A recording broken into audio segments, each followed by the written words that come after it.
So hey scholars, welcome to Gurugram. So आज हम बात करेंगे क्रेडिट रिस्क के बारे में।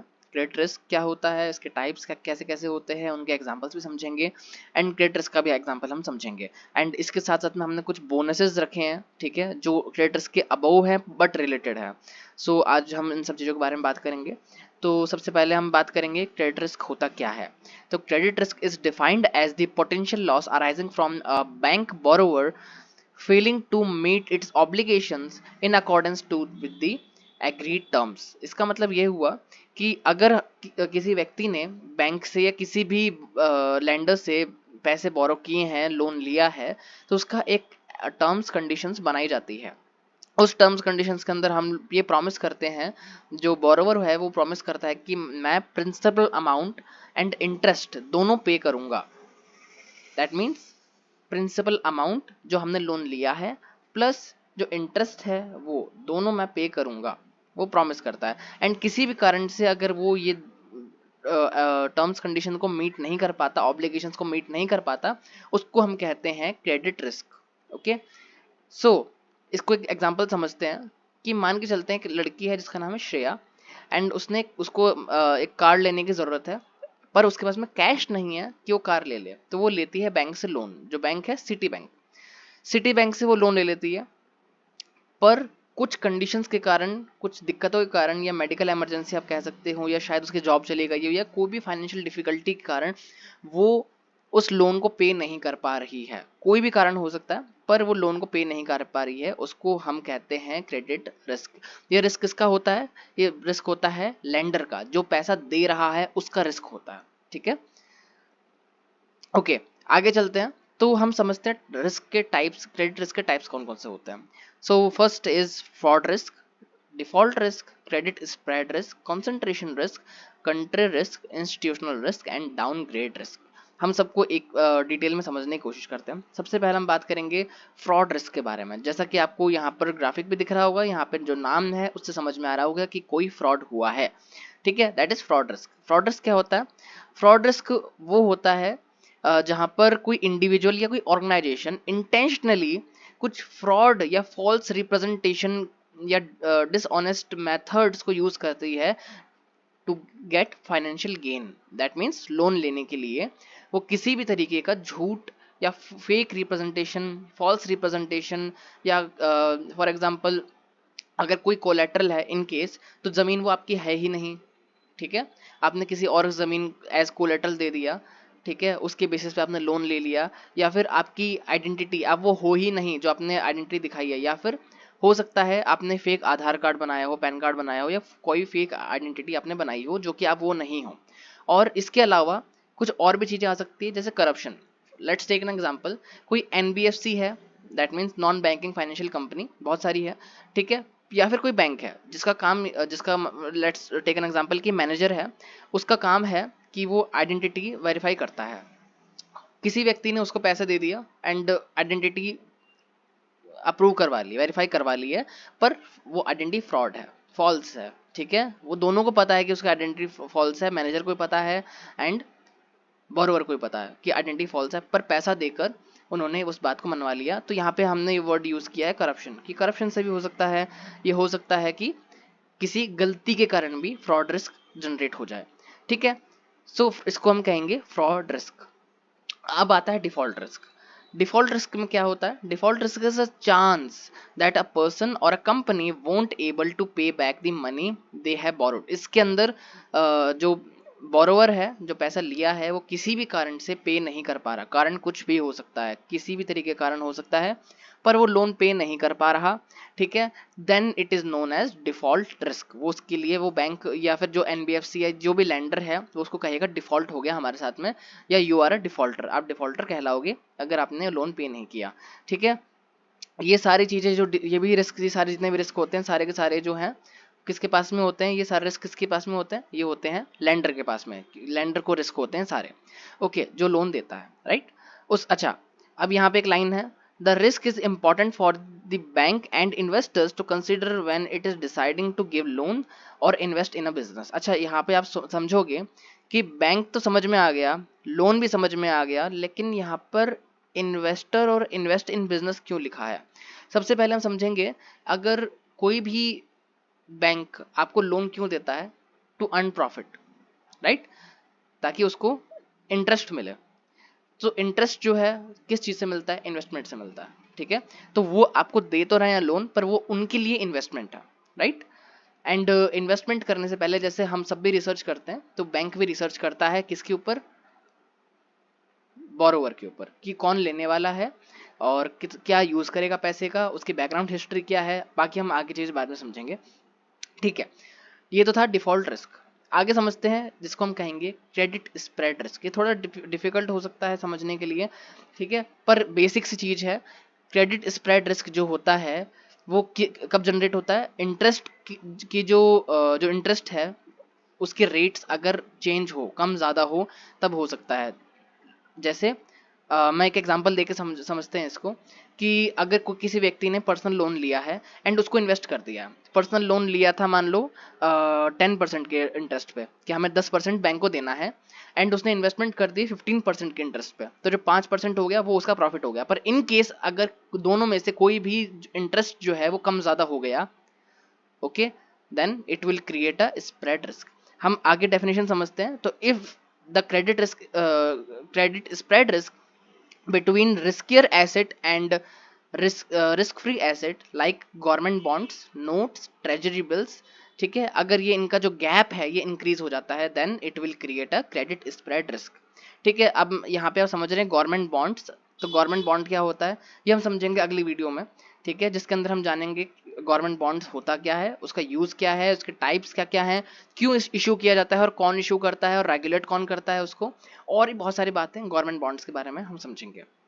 ओके, आगे चलते हैं। आगे है हमारा कंसंट्रेशन रिस्क। अब कंसंट्रेशन रिस्क को हम अच्छे से एग्जांपल से भी समझेंगे क्योंकि बहुत इंपॉर्टेंट रिस्क में आता है ये, ठीक है। तो सबसे पहले डेफिनेशन क्या है? When a significant portion of a bank और fintechs portfolio concentrated on a single sector और एसेट क्लास। अब आप कंफ्यूज मत हो इन वर्ड से, ठीक है। एक सेक्टर समझ लेते हैं जैसे ऑटोमोबाइल सेक्टर, या एक सेक्टर समझ लेते हैं, या हम उसको कह सकते हैं इंडस्ट्री, जैसे एडटेक इंडस्ट्री हो गई, ऑटोमोबाइल इंडस्ट्री हो गई, सीमेंट इंडस्ट्री हो गई, राइट। कोई भी एग्जांपल ले लेते हैं। तो अगर आप केवल एक ही इंडस्ट्री के अंदर, कंपनी से अलग अलग हो सकती है, ठीक है, डजेंट मैटर, पर इंडस्ट्री सेम। तो अगर आप किसी एक इंडस्ट्री के अंदर ही आपने इन्वेस्टमेंट कर दी है और किसी कारण से उस इंडस्ट्री के अंदर डाउनफॉल हो गया, तो आपका जो पूरा जो आपका इन्वेस्टमेंट है सारा का सारा रिस्क में चला जाएगा। हो सकता है आपको पे बैक या इंटरेस्ट या फिर आपको रेट ऑफ रिटर्न जिसको हम कहते हैं, आरओआई जिसको हम कहते हैं, ठीक है,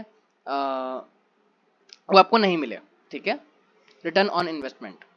सो without diversifying concentration risk can be lead to substantial losses, ठीक है। अगर आप डाइवर्सिफाई नहीं करते अपने पोर्टफोलियो को, इन्वेस्टमेंट्स को, तो हम इसको थोड़ा समझते हैं एग्जांपल से। अच्छा, एक और चीज़ है कि जो बड़े बड़े फिनटेक्स होते हैं, बड़े बड़े बैंक्स होते हैं, ओके, फिनटेक अगर किसी को नहीं पता, that is financial, tech means technology. तो फिनटेक जो हैं या बहुत बड़े बड़े बैंक्स हैं, वो किसी भी देने से, इंटरेस्ट देने से पहले, लोन देने से पहले, सबसे पहले क्या करते हैं? रियल टाइम डेटा से एनालिटिक्स करते हैं। एनालिटिक्स का मतलब क्या होता है? Analysis using technology, analytics, okay, ठीक है। और बहुत सारे टेस्ट करते हैं, सिनेरियोस वगैरह सब चीज़ें मॉनिटर करते हैं, उसके बाद में ही वो इन्वेस्टमेंट्स करते हैं। हम यहाँ पे समझेंगे एक छोटा सा जो हमारे साथ में हुआ है 2020 के अंदर, जब कोरोना आया था, उस टाइम पर बहुत खतरनाक स्टॉक मार्केट क्रैश हुआ था। तो जब लॉकडाउन लग चुका था तो सबको पता था कि कोई व्हीकल बाहर नहीं घूमेगा, ठीक है, कोई भी ज़्यादा परचेज नहीं होगी व्हीकल्स की, तो ऑटोमोबाइल सेक्टर में अच्छा खासा डाउनफॉल देखने को मिला। पर जब सब लोग घर में बैठे हैं तो क्या यूज़ करेंगे? इंटरनेट यूज़ करेंगे, टेक्नोलॉजी यूज़ करेंगे, ठीक है, सॉफ्टवेयर यूज़ करेंगे। तो जितनी टेक्नोलॉजी की जो कंपनी थी उनके ऊपर अच्छा खासा आपको बूस्ट देखने को मिला। सो अगर कोई बैंक है या कोई भी लैंडर है, अगर वो सिर्फ ऑटोमोबाइल इंडस्ट्री के अंदर इन्वेस्टमेंट कर दिया है, और जब स्टॉक मार्केट क्रैश हुआ, जब कोरोना लग चुका था, सब कुछ लॉकडाउन लग चुका था, सब कुछ बंद हो चुका था, तो उस टाइम पर बैंक को बड़ी दिक्कत आई होगी अगर उसने सिर्फ एक जगह इन्वेस्टमेंट करी हो। तो अगर उसने टेक इंडस्ट्री के अंदर भी किया है, ऑटोमोबाइल इंडस्ट्री के अंदर भी किया है, तब ये सब चीज़ें इतनी दिक्कत नहीं आएगी। आगे समझते हैं क्या होता है country risk. Country risk refers to an economic, social, and political condition and events in a foreign country that may adversely affect a financial institution's operations. तो इसका मतलब ये है कि अगर कोई कंट्री के अंदर किसी भी तरीके के पॉलिटिकल कंडीशन के अंदर कुछ दिक्कत आ गई, ठीक है, इकोनॉमिक कंडीशन के अंदर कोई दिक्कत आ गई, सोशल कंडीशन के अंदर कोई दिक्कत आ गई, ठीक है, तो इफेक्ट करेगी फाइनेंशियल इंस्टीट्यूशंस के ऑपरेशंस को। Let's take an example. Example समझते हैं कि हो सकता है कि इंडिया चाइना का ट्रेड चलता है, चाइनीज कोई बिजनेसमैन है, उसने एक सामान इंपोर्ट किया इंडिया में, इंडिया के अंदर हो गया बैन हो गया चाइनीज प्रोडक्ट्स, एंड इंडिया के अंदर आके सामान फंस गया, तो उसके लिए कंट्री रिस्क हुआ या नहीं हुआ, ठीक है। वो सामान भले ही वापस चला जाएगा, रिटर्न चला जाएगा, वो गवर्नमेंट की ड्यूटी होती है। हम इंपोर्ट एक्सपोर्ट के ऊपर बहुत अच्छा सा हम बनाएंगे, जिसके अंदर हम समझेंगे मीडिएटर्स कौन कौन से होते हैं, किस तरीके से इंपोर्ट एक्सपोर्ट वर्क करता है, ठीक है, जो आपके रिस्क को कम कर देता है। पर फिर भी रिस्क है हमारे पास में, इसलिए हमने कंट्री रिस्क को हमने यहाँ पर रखा है। सो हो सकता है कि कोई हमारा सामान हम कुछ बेच रहे हो ऐसा जो पॉलिटिकली एक्टिव हो, एंड अचानक से सरकार गिर गई, या फिर पॉलिटिकल क्राइसिस आ गया किसी कंडीशन में, ठीक है, बहुत बहुत सारी चीज़ें होती है, या कोई इकोनॉमिक क्राइसिस आ गया, ठीक है, स्टॉक मार्केट क्रैश हो गया, ठीक है, मंदी आ गई, कुछ भी हो सकता है। तो उन कंडीशन में किसी दूसरी कंट्री या कंट्री के कुछ भी डेमोग्राफिक, ठीक है, सोशल किसी भी कंडीशन में अगर रिस्क हुआ तो वो कहलाएगा कंट्री रिस्क।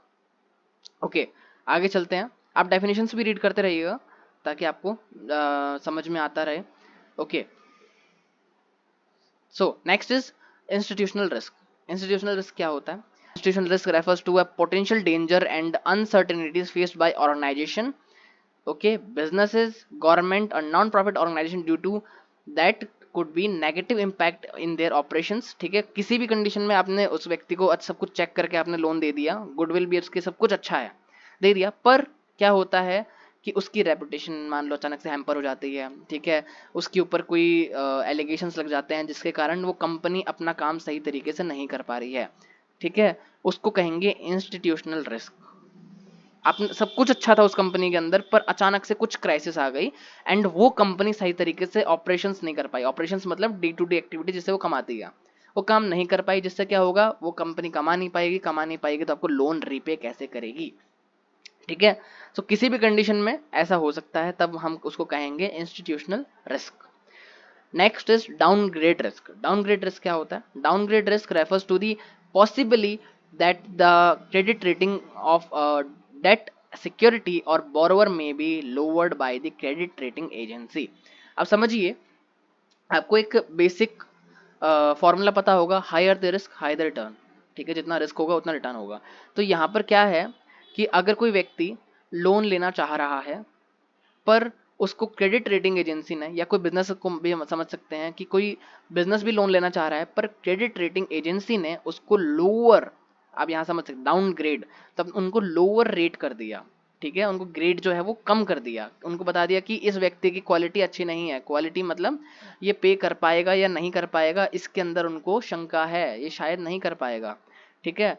तो अगर आप नहीं पे कर पाओगे तो आपके ऊपर क्या हो गया, रिस्क ज़्यादा हो गया। जब रिस्क ज़्यादा होगा तो आप कंपनी भी ज़्यादा रिटर्न कमाने की सोचेगी। कंपनी यहाँ पर कौन है? एनबीएफसी या फिर बैंक या फिर लैंडर, जो भी है। तो आपके ऊपर ज़्यादा रिस्क हुआ तो आपसे ज़्यादा इंटरेस्ट लेगी, तो क्या हो गया, यहाँ पर डाउनग्रेड रिस्क भी जनरेट हो गया, ठीक है। सो क्रेडिट रेटिंग एजेंसी जो है वो आपको कम रेट कर दी, जिसके कारण क्या हो गया, आपके ऊपर रिस्क बढ़ गया। रिस्क बढ़ने से आपके ऊपर ज़्यादा इंटरेस्ट लगेगा, आपको जब लोन मिलेगा तो उसके ऊपर ज़्यादा इंटरेस्ट लगेगा। सो आपके लिए क्या हो गया, ये एक रिस्क कैटेगरी में आ गया, ठीक है। As a result the value of the security में decrease and investor could experience losses, ठीक है। तो जो वैल्यू है, ठीक है, आपकी भी, ठीक है, सिक्योरिटीज की भी, हर चीज की वो कम हो जाती है, जिससे इन्वेस्टर को एक तरीके का लॉस होता है। लॉस कैसे हुआ? क्योंकि वो ज्यादा इंटरेस्ट पे करना पड़ेगा अब उसको, ठीक है। अब हमने यहाँ बात करी क्रेडिट रेटिंग एजेंसी के बारे में। तो क्रेडिट रेटिंग एजेंसी क्या होती है, जिसको हम कहते हैं सीआरए। तो CRA is a company that rates debtors on the basis of their ability to pay back their interest and loan amount of the time, ठीक है, अमाउंट ऑन द टाइम यहाँ पर इसका क्या मतलब हुआ कि एक CRA एक कंपनी होती है जो डेटर्स को रेट करती है, ठीक है, जो लोन लेने वाले हैं उनको रेट करती है कि इनकी ये लोन रीपे करने की कैपेबिलिटी कितनी है। अगर ज़्यादा है तो उनको अच्छी रेटिंग मिलेगी, या रीपे की कैपेबिलिटी कम है तो उनको कम रेट करेगी। अगर कम रेट करेगी तो पैसा आने वापस आने का चांसेस जो है वो कम हो जाएगा, जिसके कारण क्या हो सकता है, आपको या तो लोन मिले ही ना, और मिले तो ज़्यादा इंटरेस्ट में मिले, ठीक है। अच्छा, अब क्रेडिट रेटिंग एजेंसी को कौन चलाता है? उसको चलाती है SEBI, that is security and exchange board of India. यही स्टॉक मार्केट को भी रेगुलेट करती है एंड क्रेडिट रेटिंग एजेंसी को भी यही रेगुलेट करती है, ठीक है। And as of March 2024 SEBI authorised only 7 CRAs to evaluate, analyse and store and entities creditworthiness. मतलब कि अभी तक केवल 7 कंपनीज को ही सेबी ने ऑथराइज किया है क्रेडिट रेटिंग देने के लिए। हर कोई व्यक्ति क्रेडिट रेटिंग नहीं दे सकता, हर कोई कंपनी क्रेडिट रेटिंग नहीं दे सकती, उसको सेबी से अप्रूवल लेना पड़ेगा, उसको ऑथराइज होना पड़ेगा, तभी वो ये सब कर सकती है। ओके, हमने बड़ा डीप में पढ़ा, हमने सब चीज़ें समझ ली, ठीक है। कुछ बोनसेस भी हमने समझे कि सेबी क्या काम करती है, क्रेडिट रेटिंग एजेंसी कौन चलाता है, किस तरीके से काम करती है। एंड इसके बारे में अगर आपको और पढ़ना, कमेंट करिए। क्रेडिट रेटिंग एजेंसी के बारे में, सातों के बारे में हम और समझेंगे। क्रेडिट रेटिंग एजेंसी किस बेसिस पे रेट करती है, ये सब चीज़ हम अगली वीडियो में समझेंगे। अगर आपको वीडियो चाहिए आप कमेंट कर सकते हैं, नेक्स्ट वीडियो हम समझेंगे गवर्नमेंट बॉन्ड्स के बारे में। Okay, thank you for watching, you are watching Gurugrah, the abode of imparting knowledge.